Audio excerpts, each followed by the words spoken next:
Hello there, tubers and tape heads alike. I'm back on the B77 tape recorder restoration, and I just want to give you some tips. This is for people who are attempting to embark on this hobby, repairing and restoring Revox tape decks.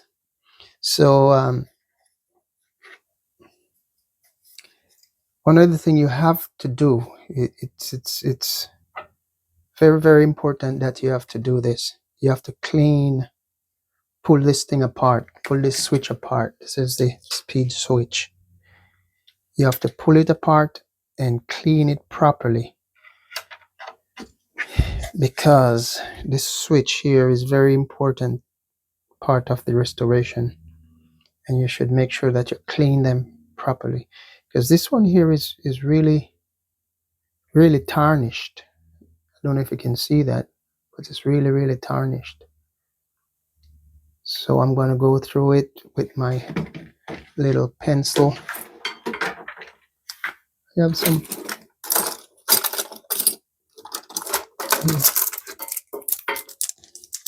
with this little pencil here. I call them pencil. Someone may call them different, but I call them a pencil. I use this. It has a thick bristle on it, and you have to go through it and clean it properly. And one thing, before I pulled this thing down, I was testing the deck, and in the first video, you see me take my hose to the deck and clean it up with water. Then I left it in the sun for a few days to dry out, and I use paintbrush and wire brush to clean it up. And one thing I noticed, I'm always learning something when I do these decks. I have never come across a shorted pot before, and this pot here, this was on the monitor PC board, and this pot is shorted. I have never come across a shorted pot before, so you're always learning something new. I guess I haven't been doing these decks long enough, so people who might have been repairing and restoring for a long time might think I'm crazy. How come I never run across a shorted pot?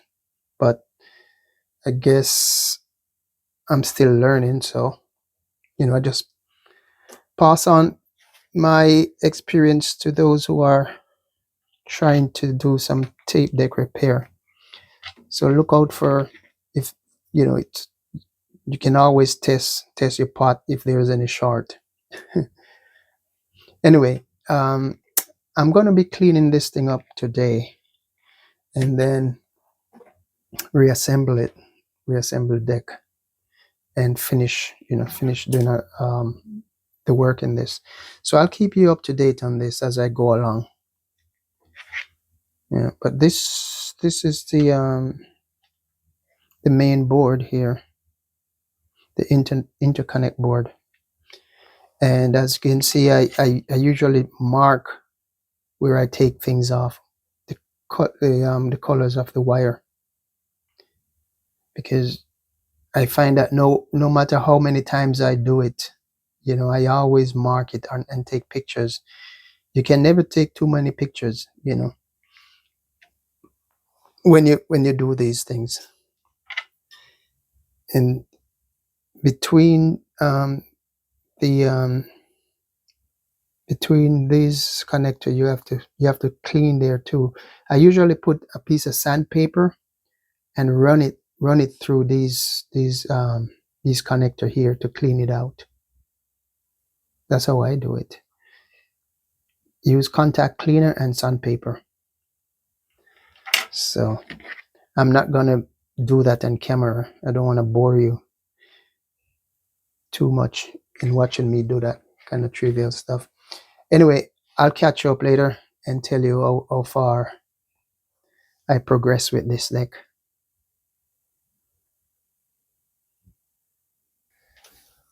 Okay, so here is another tip for you when you're soldering these circuit boards.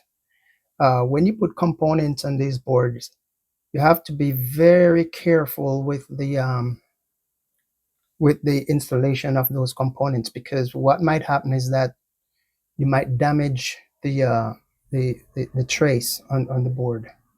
For example, I'll tell you, this has happened to me before, and that's why I'm passing this tip on to you who might be doing this type of work. Okay, so you see, sometimes you put the components, the through-hole components on the board, right? And when you put it in, you kind of bend the lead so that the components stay firmly on the board, right? So when you solder it, and you're gonna clip off the ends of it on the circuit board, on the soldering side of the board. If you use your snips, and you see how this one is bent this way, if you try to go underneath it like this, you might end up raising the trace from the board and damage the trace, because you might put too much pressure on it. So don't go underneath it and clip it. This happened to me before, so I'm passing this on to you. What you should do is just go behind it like so. Put it right. Just go behind it and clip it. See? Because you might end up damaging the solder trace. Here you go again. Don't go like this. Don't go underneath it. Don't do that. Don't go underneath it, because you might end up putting too much pressure.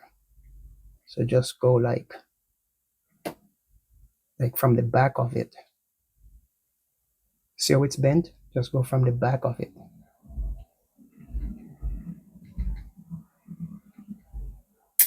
And just clip him off.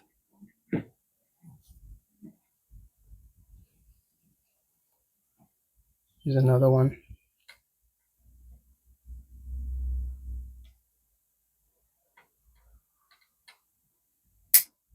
Let's do it from the back.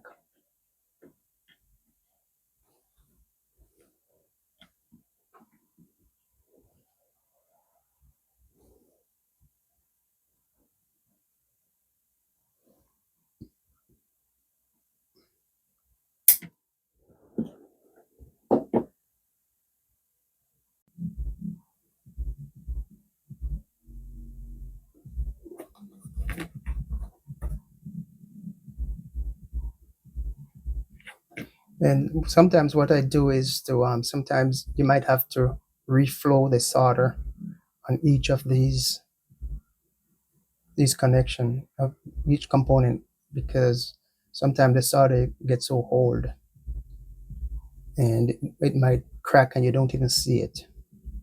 So I usually just reflow them.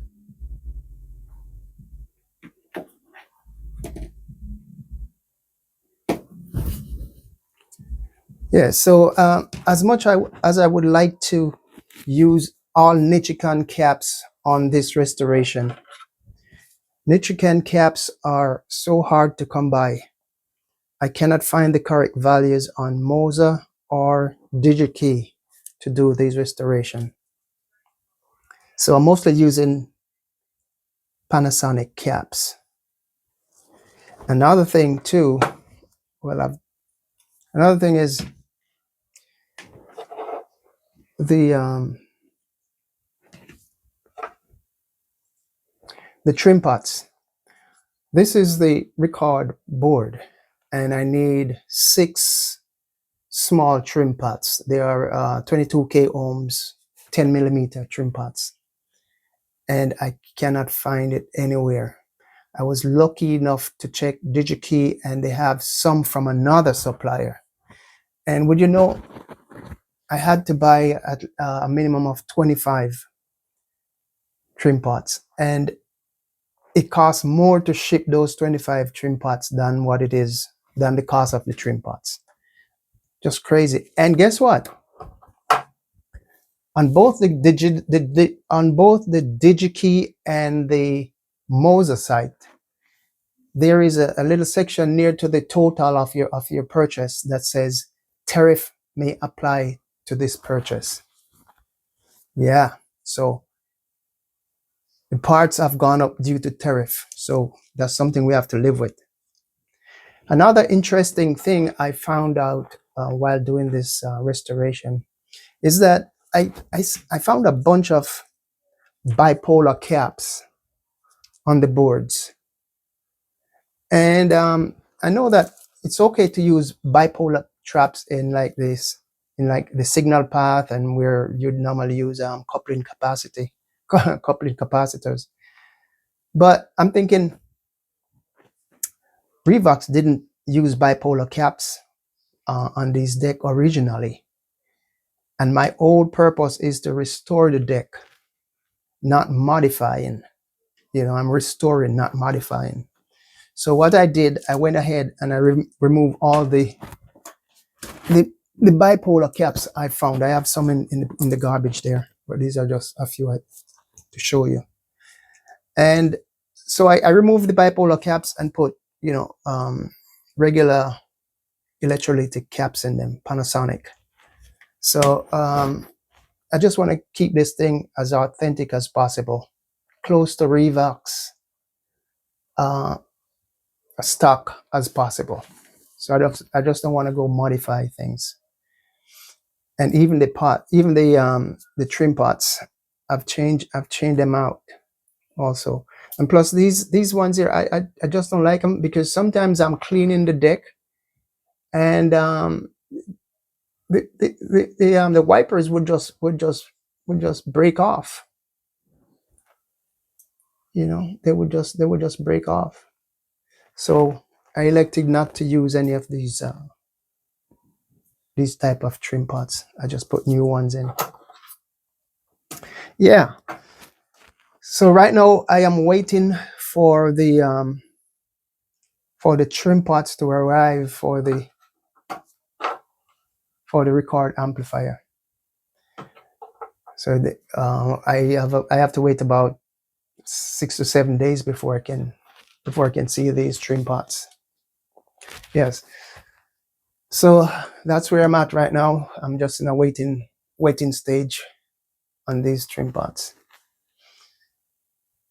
All right, I'll keep you posted as to the progress. But so far so good. Fingers crossed. And I noticed I have not seen many Revox B77 for sale on eBay anymore. I don't know. When I say, you know, they are there, but many people say they have restored or repaired them, and the prices are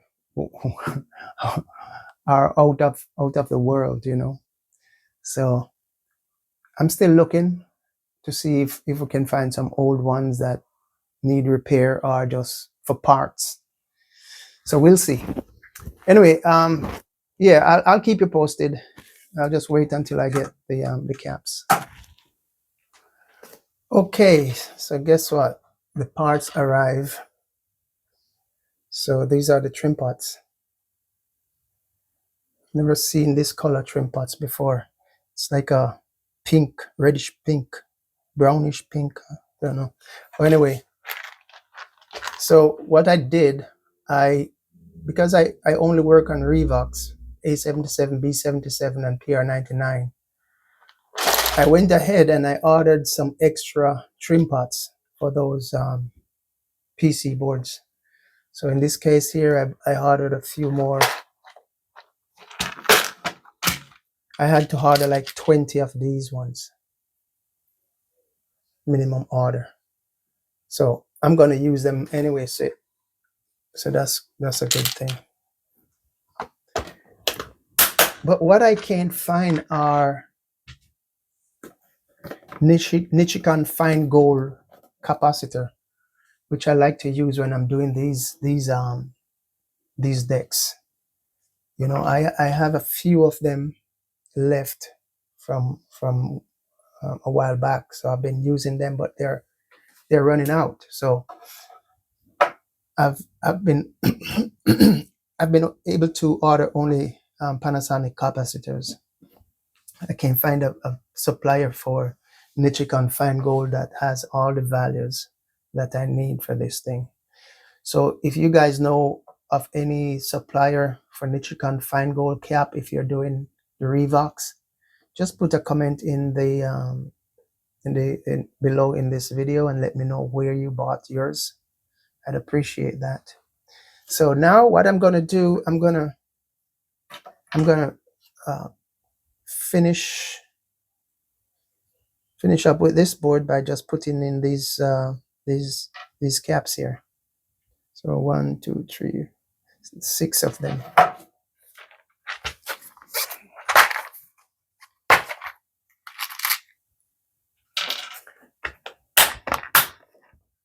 Need to put these 6 caps in, and then I'm gonna just put the deck together and turn it on and see what's what. All right, I won't have you watch me install caps. I mean, install trimmers. That's kind of boring. So I'll just do that off camera and come back with the rest of the install. Okay. I finished the work on this deck. Finished the recapping and